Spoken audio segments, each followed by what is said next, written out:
Hello my tears, நீங்கள் இப்போ தான் நம்ம சேனலை ஃபஸ்ட் டைம் வாட்ச் பண்ணுறீங்க அப்படின்னா நம்ம ஹிந்தி பாட்ஷாலா சேனலை சப்ஸ்கிரைப் பண்ணிக்கோங்க அண்ட் நோட்டிஃபிகேஷன் ஐக்கானையும் ஆன் பண்ணி வச்சுக்கோங்க. அப்போது தான் நான் போடுற வீடியோஸ் உங்களுக்கு உடனே நோட்டிஃபை ஆகும். வாங்க வீடியோக்குள்ளே போகலாம். ஸோ இன்றைக்கி நம்ம வீடியோவில் என்ன பார்க்க போகிறோம் அப்படின்னா ஹிந்தி லெட்டர்ஸ் எப்படி எழுதணும் அப்படின்றது தான் ஸ்டெப் பை ஸ்டெப்பாக பார்க்க போகிறோம். ஸோ வீடியோவை ஸ்கிப் பண்ணாமல் லாஸ்ட் வரைக்கும் பாருங்கள். ஸோ இன்றைக்கி நம்ம கற்றுக்க போகிறது வவ்வல்ஸ். ஓகேவா? மொத்தம் ஹிந்தியில் எத்தனை வவ்வல்ஸ் இருக்குது அப்படின்னா 13 இருக்குது. ஸோ அந்த 13 லெட்டர்ஸையும் தான் நம்ம இப்போது எப்படி எழுதணும் அப்படின்றத பார்க்க போகிறோம். ஓகேவா? வாங்க ஃப்ரெண்ட்ஸ் பார்க்கலாம். ஸோ ஃபஸ்ட்டு ஆ எப்படி எழுதணும் அப்படின்னா 3 போடுவோம்ல, 3 போட்டு ஒரு ஸ்லீப்பிங் லைன் அண்ட் தென் ஒரு பக்கத்தில் ஒரு ஸ்டாண்டிங் லைன் போடணும். மேலே ஒரு கோடு. ஸோ ஹிந்தி லெட்டர்ஸ் எல்லாமே மேலே இந்த மாதிரி கோடு போடுற மாதிரி இருக்கும். ஓகேவா? அதுக்கப்புறம் ஆவண்ணா எப்படின்னா ஆனா போட்ட மாதிரியே போடணும். போட்டுட்டு பக்கத்தில் இன்னொரு கோடு, இது ஆவண்ணா. நெக்ஸ்ட்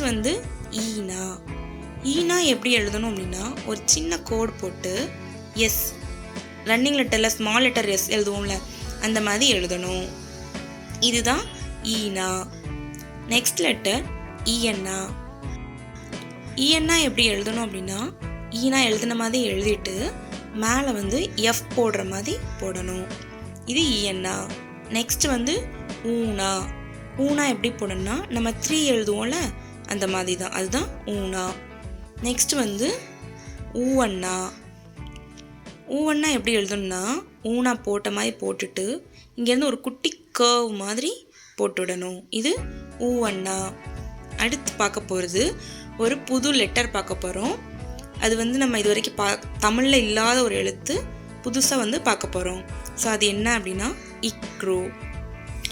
இக்ரோ எப்படி எழுதணும் அப்படின்னா நம்ம கேவை திருப்பி போட்ட மாதிரி எழுதிட்டு ஸ்மால் லெட்டர் எஸ், ரன்னிங் லெட்டரில் எழுதுவோம்ல, அந்த மாதிரி போடணும். இதுதான் இக்ரூ. அதுக்கடுத்த லெட்டர் ஏன்னா. ஹிந்தியில் ஏனா கிடையாது, குறில் ஏனா கிடையாது. ஸோ ஏன்னா.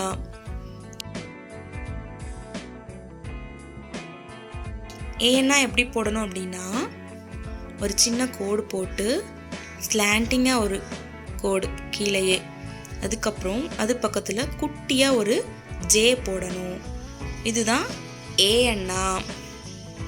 ஸோ நெக்ஸ்ட் லெட்டர் ஐயன்னா எப்படி எழுதணும் அப்படின்னா ஏன்னா எழுதின மாதிரி எழுதிட்டு மேலே ஒரு ஸ்ட்ரோக் வரும். இது ஐயன்னா. ஸோ நெக்ஸ்ட் லெட்டர் ஓவண்ணா. எப்படி நம்மளுக்கு குறில் ஏனா கிடையாதோ அதே மாதிரி குறிலில் ஓனா கிடையாது. ஸோ ஓவண்ணா எப்படி எழுதணும்னா நம்ம ஆவண்ணா எழுதணுமா, எழுதிட்டு மேலே ஒரு ஸ்ட்ரோக், இது ஓவண்ணா.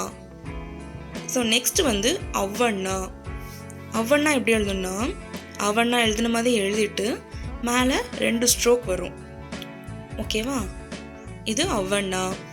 நெக்ஸ்ட் பார்க்க போகிறது ஒரு 2 புது லெட்டர்ஸ் பார்க்க போகிறோம். அதுவும் நம்ம தமிழில் கிடையாது. ஸோ நெக்ஸ்ட் பார்க்க போகிற புது லெட்டர் என்ன அப்படின்னா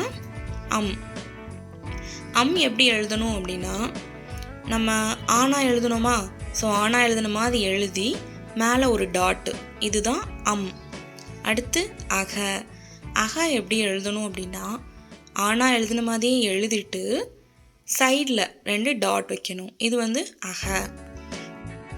அதே மாதிரி நீங்கள் கவனிக்க வேண்டியது என்ன அப்படின்னா ஹிந்தி லெட்டர்ஸ் எல்லாமே பாருங்கள், நம்ம அந்த லைன் மேலே எழுத மாட்டோம். தமிழ் எழுத்துலாம் லைனில் மேலே எழுதியிருப்போம். ஆனால் இந்த லெட்டர்ஸ் எல்லாம் பாருங்கள் லைனில் தொங்குற மாதிரி இருக்கும். ஸோ நீங்களும் எழுதி ப்ராக்டிஸ் பண்ணும்போது இந்த மாதிரி எழுதி ப்ராக்டிஸ் பண்ணுங்கள். இதுதான் கரெக்டான மெத்தட். ஓகேவாப்பா? ஸோ நம்ம இப்போ டோட்டலாக 13 லெட்டர்ஸ் வவ்வல்ஸில் பார்த்துருக்கோம் எப்படி எழுதணும் அப்படின்னு. உங்களுக்கு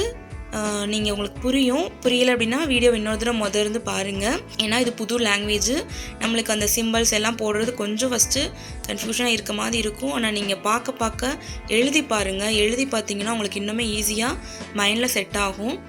ஓகேவா ஃப்ரெண்ட்ஸ்? இந்த வீடியோ பிடிச்சிருந்தா இந்த வீடியோக்கு ஒரு லைக் பண்ணுங்கள், ஷேர் பண்ணுங்கள், உங்கள் ஃப்ரெண்ட்ஸ்க்கும் ஷேர் பண்ணுங்கள், அவங்களும் லாங்குவேஜ் கற்றுக்கட்டும். ஓகேவா ஃப்ரெண்ட்ஸ்? கொஞ்சம் சப்போர்ட் பண்ணுங்கள். ஸோ நெக்ஸ்ட் வீடியோவில் நம்ம கான்சனன்ட்ஸ் எப்படி எழுதலாம் அப்படின்றது கற்றுக்கலாம். நம்ம ஹிந்தி பாட்சாலா சேனலை சப்ஸ்கிரைப் பண்ணிக்கோங்க, நோட்டிஃபிகேஷன் ஆன் பண்ணி வச்சுக்கோங்க. Stay tune with me. Bye.